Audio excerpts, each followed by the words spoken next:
said 10, and then they said 6. What are the fundamental values embodied in the Fourth Amendment? Why have Fourth Amendment issues been persistent concern for colonial times until today? How and why does modern technology raise new concerns? When you're ready, you may begin. Goodbye. As Justice Louis Brandeis noted in 1928, the Fourth Amendment secures the right to be left alone, the most comprehensive of rights, and the right most valued by civilized men. Privacy, especially as against arbitrary government intrusion, is the eminent fundamental value embodied in the Fourth Amendment.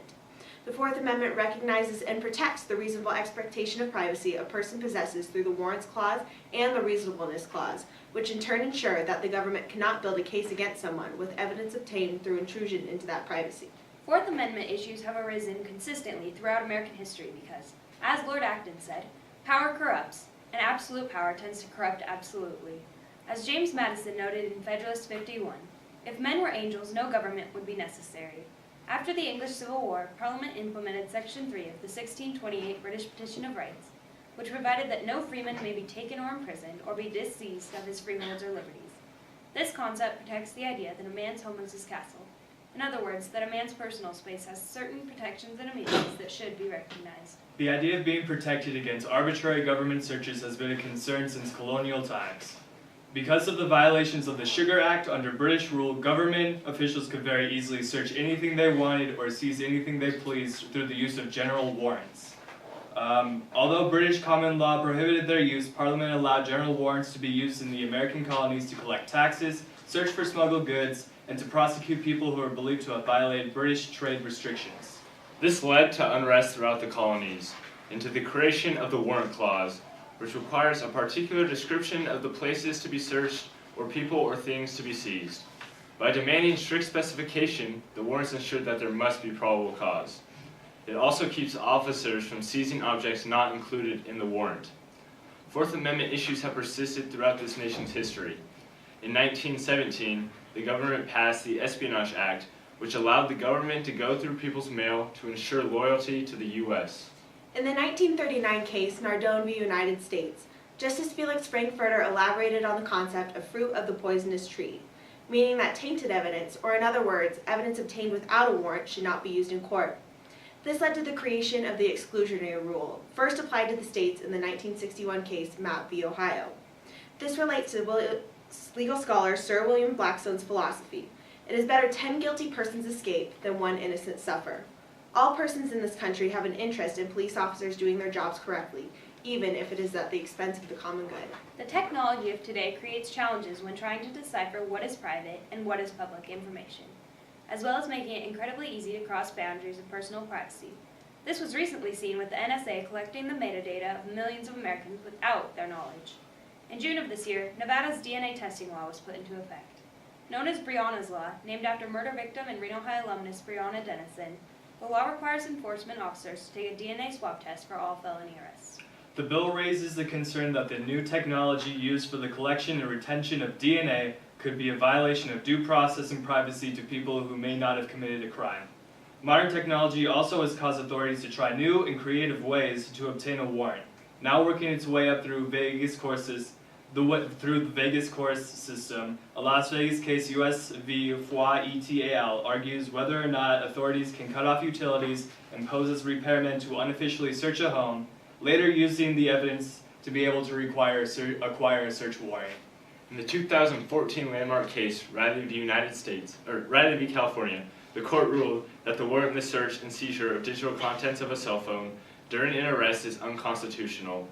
The constant advancement of technology makes it difficult to establish what is private and what is not, creating a threat to the fundamental ideals within the Fourth Amendment. Thank you. It's exactly forward. That's what's up.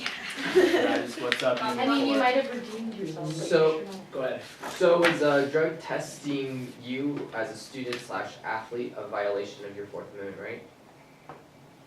No.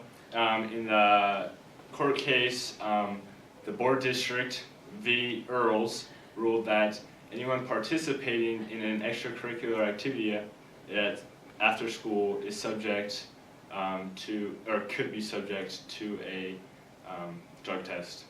And elaborating off that, in Veronia School District v. Acton, they kind of elaborated on that idea in Earls that since these students are participating in extracurricular activities, that it's not constitutional to drug test them because it's kind of an option for them. So not just participating in school, but the extracurricular activities is really what makes the difference. What if there was We the People Police and they're testing you for steroids? This is both an academic and a extracurricular or co-curricular.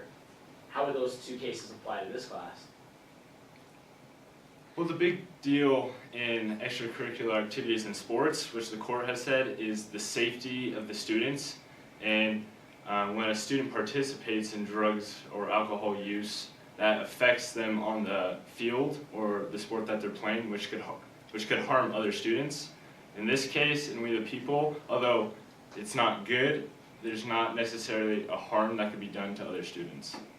But arguing with Ben a little bit here, because We the People isn't necessarily a required thing to do, then, you know, We the People Police, if they existed, would have a right to drug test us because this isn't a mandatory thing, as long as everyone else in the class is subject to those drug tests. And to further Eric's point, the use of Adderall could become a factor in We the People competition, opposed to steroids in sports. So I think there would be possibly a valid reason for testing to ensure that there was no extra help given to a certain team.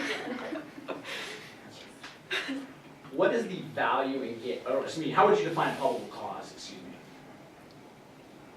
Or what is the definition of probable cause? I would say that probable cause would be that a reasonable person would believe that a person has probably or more likely than not has committed a crime. So it's more from a reasonable person's standpoint, and you're more than 50% sure, so more likely than not. And along with that, probable cause, there has to be an articulate reason, something that you can say and prove that you have enough evidence that there is a more than likely chance that something has happened or that you have reason to search someone's person or property.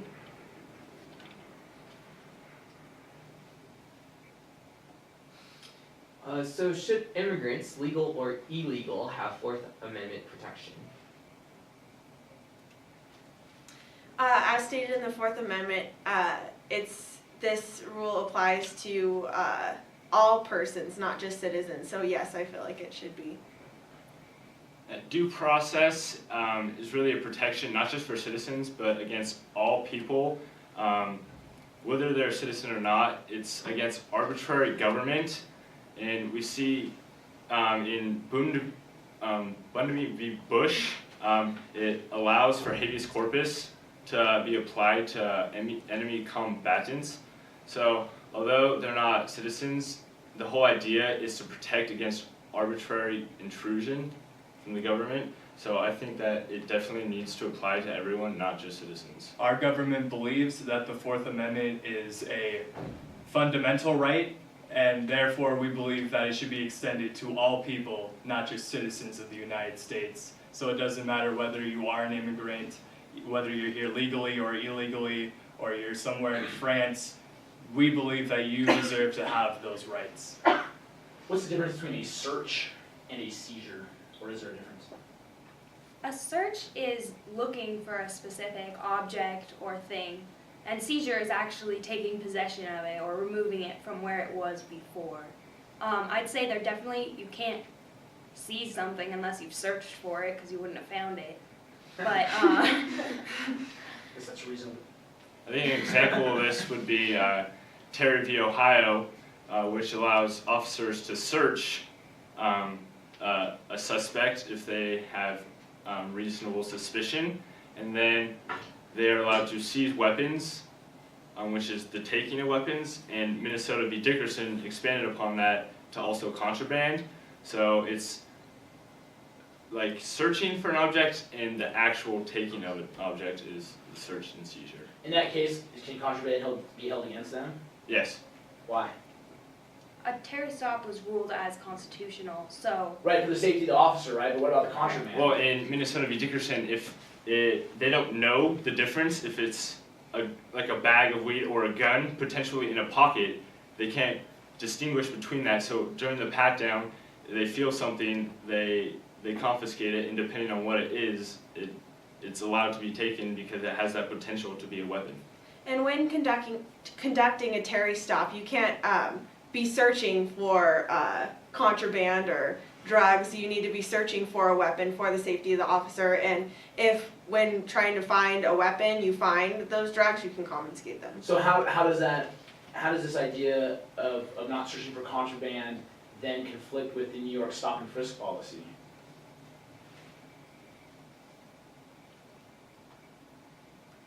Well, the main issue with the New York stop and frisk policy is that it's mostly used against African Americans because they believe that they would be more likely to have more illegal substances on them. Also, because say that I was convicted of a crime and then Nia was convicted of the same crime, and then we're both walking down the street. Who's Nia? Nia is an African American female who also goes to this school. Oh, okay. I apologize. I understand that you judges don't know who Nia is. But so if we're walking down the street and we've both been convicted of the same crime and we both have the same background, but the police in New York City only frisk her, then that's obviously showing bias and racism towards her, which is what's going on in New York, which was what the big controversy is about. And recently, on NPR News, we listened to a story that said that police officers cannot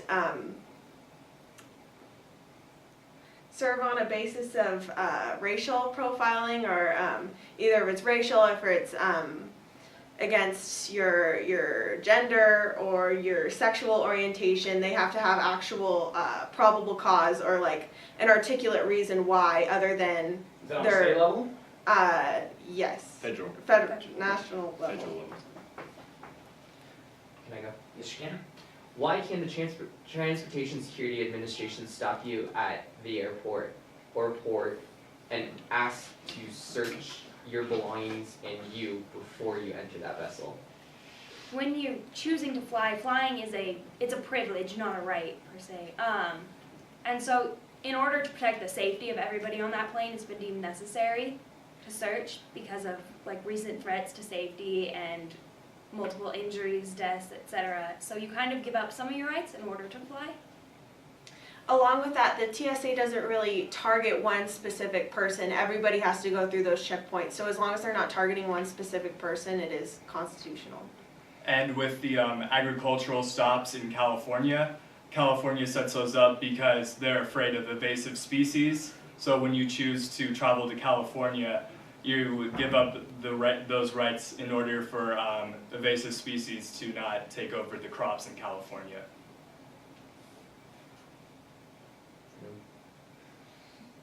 I don't like to. Oh, wow.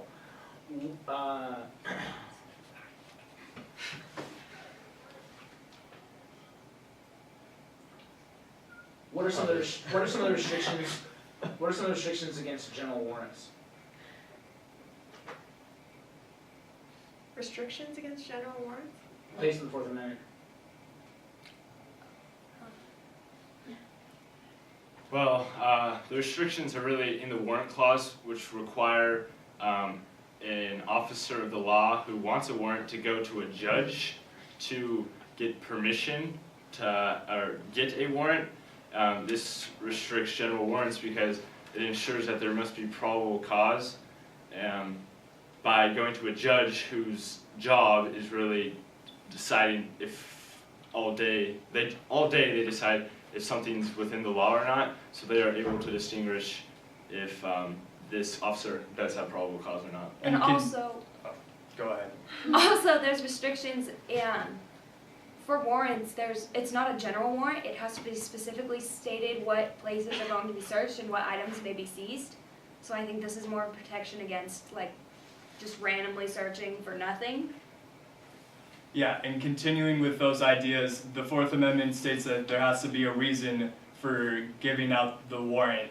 So before or when the U.S. was under British rule, Parliament would allow the use of general warrants so British officers could just search through people's houses willy-nilly, and the founding fathers saw this, and is there a problem, Mr. Clark? Don't use willy-nilly. Don't use willy-nilly?